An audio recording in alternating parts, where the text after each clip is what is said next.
सालों पहले दो लोगों की हत्या हुई थी। ये हत्या करने के बाद लाश को घर में ही छिपाया गया था। इसके बाद न जाने क्या होता है आरोपी के मन में, जिसके बाद वो वहां से कंकाल निकालता है। यानी सालों पहले उसने दफनाया था मार के, और उसके बाद वो मिट्टी को हटाता है गड्ढे में से, वो अवशेष निकालता है, सिर्फ और सिर्फ बची रहती है तो हड्डियां। वो हड्डियां अपने हाथ में लेता है और हड्डियों को रिमेन समेत वो पहुंचता है केरल के पुथुकड़ पुलिस थाने में।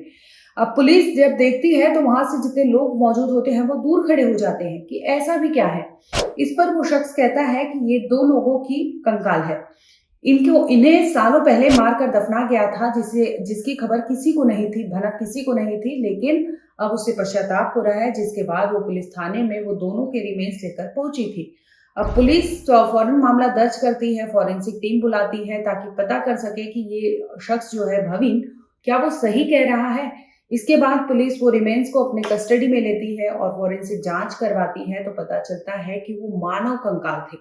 आखिर सालों पहले दफन राज को इस शख्स ने क्यों खोला, और क्या थी हत्या की वजह, और ये लाश किसकी थी या ये कंकाल किसके थे, आइए आपको इस वीडियो में सिलसिलेवार तरीके से बताते हैं। नमस्कार, आप देख रहे हैं क्राइम तक, मैं हूं अश्विनी सिंह। इस खबर के बारे में बताएं इससे पहले आपको शुरुआत में ले चलते हैं। यानी इसकी शुरुआत होती है साल 2020 में।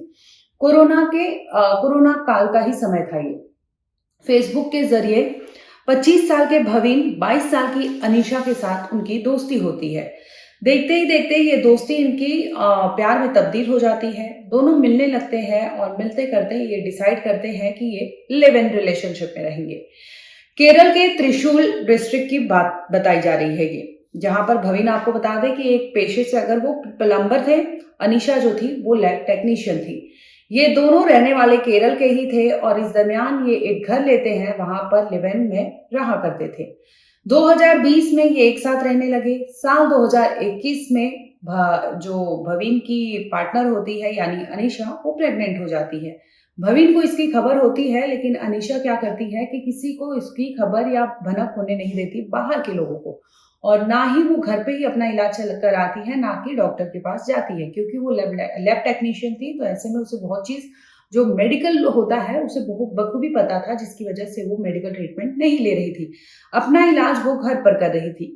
इस दरमियान अनीशा साल 2021 में उसकी जब डिलीवरी का टाइम आता है तो वो घर में ही डिलीवरी अकेले करने की ठान लेती है।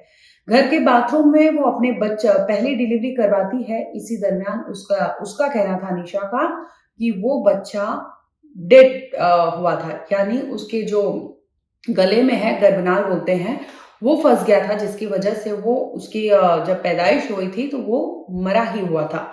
अब उसे समझ नहीं आता अनीशा को, ऐसे में वो क्या करे, और वो क्या करती है कि घर के ही पीछे के जो गार्डन होता है उसमें उस बच्चे को ले जाकर दफना देती है, ताकि किसी को भनक ना लग सके कि उसका बच्चा इस तरह से है। और वो घर से बाहर कब निकलती थी ताकि किसी को भनक ना लग सके कि क्या कुछ चल रहा है।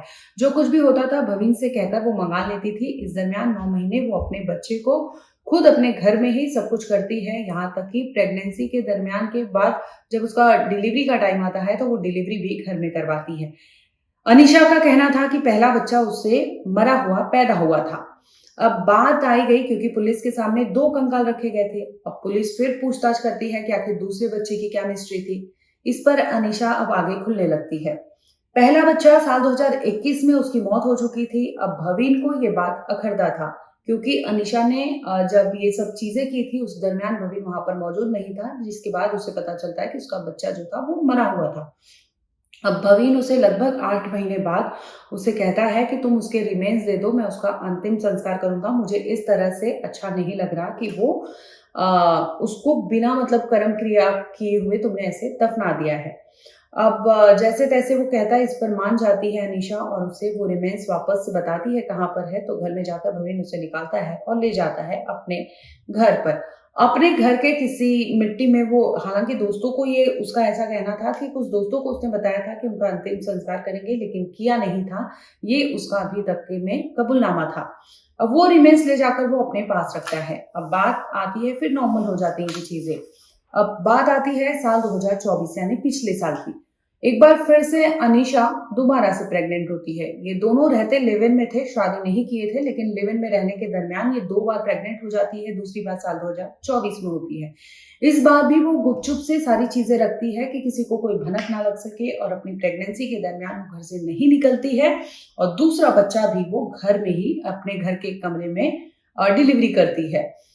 अब इसी दरमियान आपको बता दें जी कि जब बच्चा होता है तो वो रोने चिल्लाने लगता है। अब अनीशा को लगता है कि अगल-बगल में कोई सुन ना ले, इसकी वजह से वो बच्चे का मुँह दबाती है और मुँह इतना ज़ोर से दबाती है कि बच्चे की मौत ऑन द स्पॉट हो जाती है। अनीशा को भनक नहीं थी कि उसके इस कृत्य से वो बच्चे की जान जा सकती है, लेकिन यही होता है as per the record of the police. जो पुलिस के सामने अनीशा ने स्टेटमेंट दिया है उसके मुताबिक यही है कि उसने मुंह दबा दिया था, जिसकी वजह से उसका दूसरा बच्चा जब हुआ तो उसकी मृत्यु हो गई।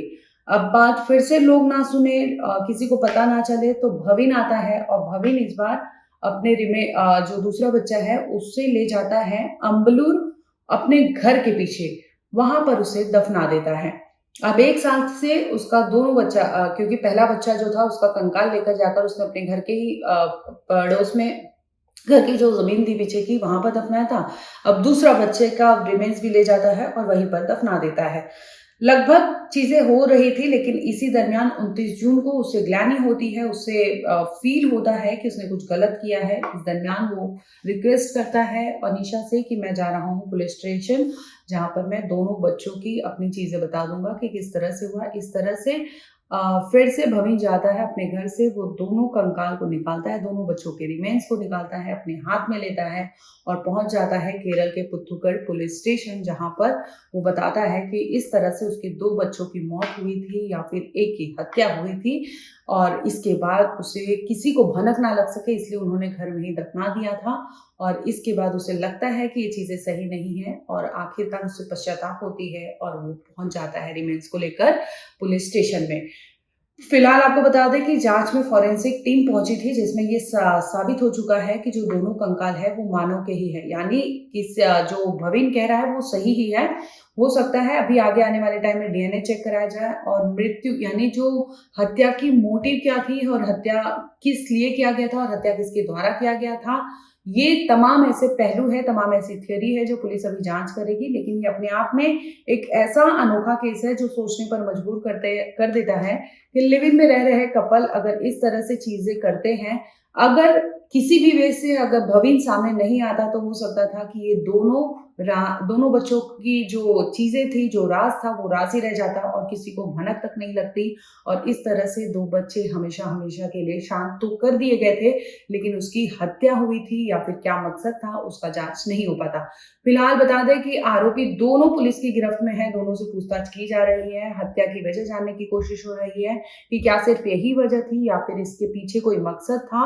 तमाम ऐसे पहलू पर पुलिस जांच कर रही है, दोनों पुलिस की कस्टडी में है और कंकाल जो है वो साबित हो चुका है कि वो मानव कंकाल है।